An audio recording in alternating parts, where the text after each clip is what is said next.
தாய் தமிழ் உறவுகளுக்கு வணக்கம். சற்றுமுன் அவசர சட்டம் பிறப்பித்தார். சற்றுமுன் அவசர சட்டம் பிறப்பித்தார் என்ற தலைப்பில் இந்த காணொளியை காண்கிறோம். சற்றுமுன் குடியரசுத் தலைவர் அவசர சட்டம் ஒன்றை பிறப்பித்துள்ளார். உச்சநீதிமன்றத்தில் 33 நீதிபதிகள் உள்ளார்கள்.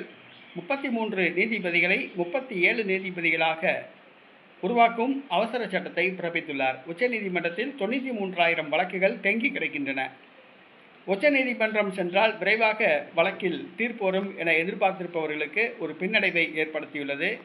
பொதுவாக இந்தியாவில் வழக்குகள் நீதிமன்றத்தில் தாக்கல் செய்யப்பட்டால் அத்தீர்ப்பு வருவதற்கு 5 முதல் 7 ஆண்டுகள் ஆகிறது. இது மிகவும் மனச்சோர்வை ஏற்படுத்தும். உதாரணத்துக்கு மாவட்ட நீதிமன்றத்தில் தாக்கல் செய்தால் 7 ஆண்டுகள் கழித்து தீர்ப்பு வருகிறது. மேல்முறையீடு செய்யும் போது உயர்நீதிமன்றத்தில் மேலும் ஒரு 5 ஆண்டுகள் கழித்து தீர்ப்பு வருகிறது. அதை மேல்முறையீடு உச்சநீதிமன்றத்தில் தாக்கல் செய்யும் பொழுது அங்கும் ஒரு 5 ஆண்டுகள், ஏறத்தாழ 18 ஆண்டுகள் கழித்து தான் தீர்ப்பு வரக்கூடிய, உறுதியான தீர்ப்பு வரக்கூடிய ஒரு சூழ்நிலை உள்ளது.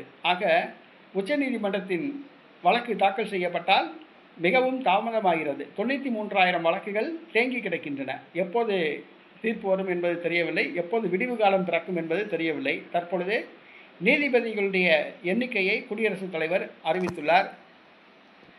அவசர சட்டத்தை பிறப்பித்துள்ளார். இனிமேலாவது உச்சநீதிமன்றத்தில் வழக்குகள் தேங்காமல் விரைவில் தீர்ப்பு வழங்கப்படுகிறதா என்பதை பொறுத்திருந்து பார்ப்போம்.